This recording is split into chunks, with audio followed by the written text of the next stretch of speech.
Welcome, guys. Hello, welcome. Today we are going to discuss about the new economic policy of China. I know very well about that. China playing dominating role at international market.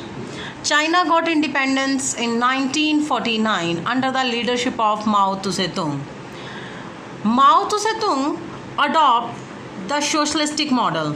You know very well about that. Whenever China got independence at that time, there were the two major models. One of them is the capitalistic model, and second one, that is the socialistic model. China adopted socialistic model, but there are the so many weakenings in that model. So there is a greater need to change that model. In the 14th National Congress of Communist Party of China, China the 14th National ਜਿਹੜੀ Congress ਬਣੀ ਹੈ, which took place in October 1992 ਦੇ ਵਿੱਚ ਉਹਦੇ ਵਿੱਚ Mr. Jiang Zemin the General Secretary of the party declared, ਜਿਹਦੇ ਵਿੱਚ Mr. Jiang Zemin China ਦੀ communist party ਦਾ ਜੋ ਹੈ ਜਨਰਲ ਸੈਕਟਰੀ ਡਿਕਲੇਅਰ ਕੀਤਾ ਗਿਆ। And China had begun a new revolution whose aim was to the fundamentally change socialistic economy of China into socialistic market economy.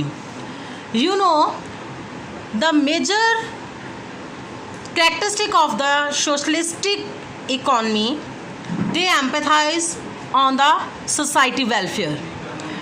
Now China want to change socialistic model into socialistic market economy, क्योंकि socialistic model ਦੇ ਵਿੱਚ major ਜਿਹੜਾ ਐਮਪੈਥਾਈਜ਼ ਕੀਤਾ ਜਾਂਦਾ ਹੈ society welfare ਦੇ ਉੱਪਰ, market ਨੂੰ ਡਿਵੈਲਪ ਕਰਦੇ ਆ, ਬਟ ਉਹਦੇ ਵਿੱਚ ਮੇਜਰ ਏਮ ਕੀ ਆ ਕਿ ਅਸੀਂ ਸੋਸ਼ਲ ਵੈਲਫੇਅਰ ਦੇ ਉੱਪਰ ਐਮਪੈਥਾਈਜ਼ ਕੀਤਾ ਜਾਏਗਾ। ਉਹਦੇ ਵਿੱਚ ਮਾਰਕੀਟ ਇਕਨੋਮੀ ਦੇ ਉੱਪਰ ਜਿਹੜਾ ਆ ਜ਼ਿਆਦਾ ਐਮਪੈਥਾਈਜ਼ ਨਹੀਂ ਕੀਤਾ ਜਾਂਦਾ। ਇਹਦੇ ਵਿੱਚ ਕੰਪੀਟੀਟ ਕਰਨਾ ਜਾਂ ਵੱਧ ਤੋਂ ਵੱਧ ਪ੍ਰੋਡਕਟਸ ਜਿਹੜੇ ਆ ਆਪਣੀ ਅਰਨਿੰਗ ਲਈ, ਪ੍ਰੋਫਿਟ ਲਈ, ਇਹ ਸਾਰਾ ਜਿਹੜਾ ਵਾ ਸੋਸ਼ਲਿਸਟਿਕ ਇਕਨੋਮੀ ਦਾ ਪਾਰਟ ਨਹੀਂ ਸੀ, ਜਿਹਨੂੰ ਕਿ ਚੇਂਜ ਕਰ ਦਿੱਤਾ ਗਿਆ ਸੋਸ਼ਲਿਸਟਿਕ ਮਾਰਕੀਟ ਇਕਨੋਮੀ ਦੇ ਵਿੱਚ। To which the critics call the China's model of the capitalistic economy. ਇਹ ਜਿਹੜੀ ਮੇਜਰ ਕਰੈਕਟਰਿਸਟਿਕ ਹੈ ਮਾਰਕੀਟ ਇਕਨੋਮੀ ਦੀ ਗੱਲ ਕਰ ਰਹੇ ਹਾਂ, ਇਹ ਮੇਜਰ ਕਰੈਕਟਰਿਸਟਿਕ ਆ ਕੈਪੀਟਲਿਸਟਿਕ ਇਕਨੋਮੀ ਦੀ। ਚਾਈਨਾ ਨੇ ਆਪਣਾ ਸੋਸ਼ਲਿਸਟਿਕ ਮਾਡਲ ਨੂੰ ਕੈਪੀਟਲਿਸਟਿਕ ਮਾਡਲ ਦੇ ਨਾਲ ਜੋ ਹੈ ਉਹਨੂੰ ਕੰਬਾਈਨ ਕਰ ਲਿਆ, ਕੁਝ ਕਰੈਕਟਰਿਸਟਿਕਸ ਜਿਹੜੀਆਂ ਵਾ ਕੈਪੀਟਲਿਸਟਿਕ ਇਕਨੋਮੀ ਦੀਆਂ ਅਡੋਪਟ ਕਰ ਲਈਆਂ। But the general secretary called it socialism with a Chinese characteristic. ਜੋ ਉੱਥੋਂ ਦੇ ਜਨਰਲ ਸੈਕਟਰੀ ਸੀ ਉਹਨਾਂ ਨੇ ਇਹਨੂੰ ਨਾਮ ਦਿੱਤਾ ਕਿ ਚਾਈਨਾ ਦਾ ਜਿਹੜਾ ਮਾਡਲ ਆ ਉਹ ਰਹੇਗਾ ਸੋਸ਼ਲਿਸਟਿਕ ਹੀ, ਸੋਸ਼ਲਿਜ਼ਮ ਹੀ ਰਹੇਗਾ ਚਾਈਨਾ ਦੇ ਵਿੱਚ, ਬਟ ਇਹਦੇ ਵਿੱਚ ਕੁਝ ਚਾਈਨੀਜ਼ ਕਰੈਕਟਰਿਸਟਿਕਸ ਵਿਚ ਆਰ ਚਾਈਨੀ ਕਰੈਕਟਰਿਸਟਿਕਸ ਜੋ ਕੈਪੀਟਲਿਸਟਿਕ ਇਕਨੋਮੀ ਦੀਆਂ ਕਰੈਕਟਰਿਸਟਿਕਸ ਨੇ ਉਹਨਾਂ ਨੂੰ ਅਡੋਪਟ ਕੀਤਾ ਜਾਏਗਾ।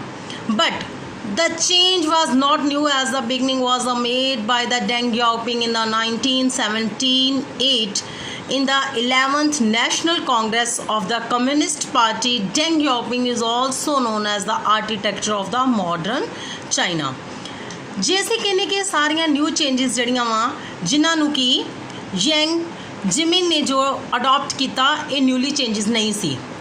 ਐਕਚੁਅਲੀ ਥੀਸ ਆਲ ਚੇਂਜਿਸ ਜੋ ਚਾਈਨੀਜ਼ ਮਾਡਲ ਦੇ ਵਿੱਚ ਚੇਂਜਿਸ ਜਿਹੜੀਆਂ ਅਡੋਪਟ ਕੀਤੀਆਂ ਗਈਆਂ ਸੀ, ਇਹ ਸਾਰੀਆਂ ਨੂੰ 1978 ਦੇ 11th National Congress of Communist Party ਵਿੱਚ ਡੈਂਗ ਜਿਆਓਪਿੰਗ, ਜਿਹਨੂੰ ਕਿ ਚਾਈਨਾ ਮਾਡਰਨ ਚਾਈਨਾ ਦਾ ਆਰਕੀਟੈਕਚਰ ਕਿਹਾ ਜਾਂਦਾ ਆ, ਇਹ ਉਹਨੇ ਅਡੋਪਟ ਕੀਤੀਆਂ ਸਨ।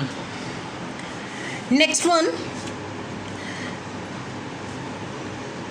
the practice in the China had proved that where the market force was given, ਇਹਦੇ ਵਿੱਚ ਹੁਣ ਮਾਰਕੀਟ ਦੇ ਉੱਪਰ ਜ਼ਿਆਦਾ ਫੋਰਸ ਕੀਤਾ ਗਿਆ, ਜ਼ਿਆਦਾ ਐਮਪੈਥਾਈਜ਼ ਕੀਤਾ ਗਿਆ ਮਾਰਕੀਟ ਦੇ ਉੱਪਰ।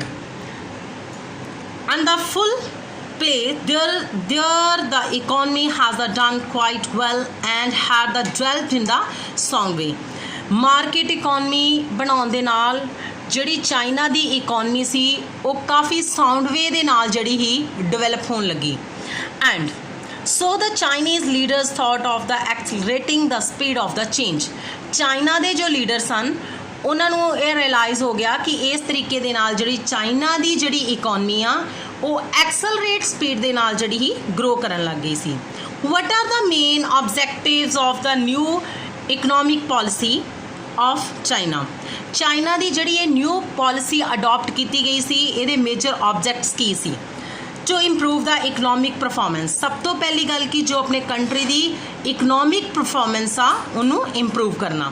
Second one, to accelerate economic development, ਬਹੁਤ ਹੀ ਤੇਜ਼ ਗਤੀ ਦੇ ਨਾਲ ਆਪਣੀ ਇਕਨੋਮਿਕ ਡਿਵੈਲਪਮੈਂਟ ਕਰਨਾ। To take part in the international competition ਦੇ ਵਿੱਚ ਪਾਰਟੀਸਪੇਟ ਕਰਨਾ। ਟੂ ਐਸਟੈਬਲਿਸ਼ ਸੋਸ਼ਲਿਸਟਿਕ ਮਾਰਕੀਟ, ਆਪਣੀ ਜਿਹੜੀ ਮਾਰਕੀਟ ਆ ਸੋਸ਼ਲਿਸਟਿਕ ਮਾਰਕੀਟ ਆ ਉਹਦੇ ਵਿੱਚ ਉਹਨੂੰ ਇੰਟਰਨੈਸ਼ਨਲ ਮਾਰਕੀਟ ਦੇ ਨਾਲ ਇੰਟੀਗ੍ਰੇਟ ਕਰਨਾ। ਟੂ ਮੋਡਲਾਈਜ਼ ਦਾ ਚਾਈਨਾ ਦਾ ਮੋਡਲਾਈਜ਼ ਕਰਨਾ, new welfare schemes, new techniques implement ਕਰਨੀਆਂ। ਟੂ ਲਿਬਰੇਟ ਪ੍ਰੋਡਕਟਿਵ ਫੋਰਸ ਕੀ ਵੱਧ ਤੋਂ ਵੱਧ ਪ੍ਰੋਡਕਸ਼ਨ ਨੂੰ ਜਿਹੜਾ ਵਾ ਇਨਕਰੀਜ਼ ਕਰਨਾ, ਇਹਦੇ ਉੱਪਰ ਐਮਪੈਥਾਈਜ਼ ਕੀਤਾ ਗਿਆ, ਇਹਦੇ ਲਈ ਨਵੀਆਂ ਪਾਲਿਸੀਜ਼ ਅਡਾਪਟ ਕੀਤੀਆਂ ਗਈਆਂ। ਹਾਈ ਗਰੋਥ ਰੇਟ, ਰਿਜ਼ਲਟ ਕੀ ਰਵੇ ਕਿ ਜਿਹੜੀ GDP ਆ ਉਹਦੇ ਨਾਲ ਬਹੁਤ ਜ਼ਿਆਦਾ ਵਧੇ, ਆਪਣੀ ਗਰੋਥ ਰੇਟ ਨੂੰ ਜਿਹੜਾ ਵਾ ਹਾਇਰ ਕਰਨਾ। Better use of the foreign funds, resources and technology, ਜੋ ਫੋਰਨ ਤੋਂ ਜੋ ਫੰਡਸ ਅਬਟੇਨ ਕਰਦੇ ਨੇ, ਜੋ ਉਹਨਾਂ ਦੇ ਰਿਸੋਰਸਿਸ ਨੇ, ਜੋ ਟੈਕਨੋਲੋਜੀ ਆ ਉਹਨਾਂ ਦਾ ਪ੍ਰੋਪਰ ਯੂਟੀਲਾਈਜ਼ ਕਰਨਾ ਔਰ ਆਪਣੇ ਕੰਟਰੀ ਨੂੰ ਡਿਵੈਲਪ ਕਰਨਾ, ਪ੍ਰੋਪਰ ਡਿਵੈਲਪਮੈਂਟ ਕਰਨਾ। To develop the industrial infrastructure, ਜੋ ਚਾਈਨਾਜ਼ ਦੀਆਂ ਇੰਡਸਟਰੀਜ਼ ਸੀਗੀਆਂ ਉਹਨਾਂ ਦਾ ਇਨਫਰਾਸਟਰਕਚਰ ਜਿਹੜਾ ਉਹਨਾਂ ਦਾ ਢਾਂਚਾ ਆ ਉਹਦੀ ਪ੍ਰੋਪਰ ਡਿਵੈਲਪਮੈਂਟ ਕਰਨਾ। ਡਿਵੈਲਪਮੈਂਟ ਆਫ ਐਜੂਕੇਸ਼ਨ, ਚਾਈਨਾ ਦੇ ਵਿੱਚ ਐਜੂਕੇਸ਼ਨ ਦਾ ਜਿਹੜਾ ਲੈਵਲ ਸੀ ਉਹਨੂੰ ਇਨਕਰੀਜ਼ ਕਰਨਾ।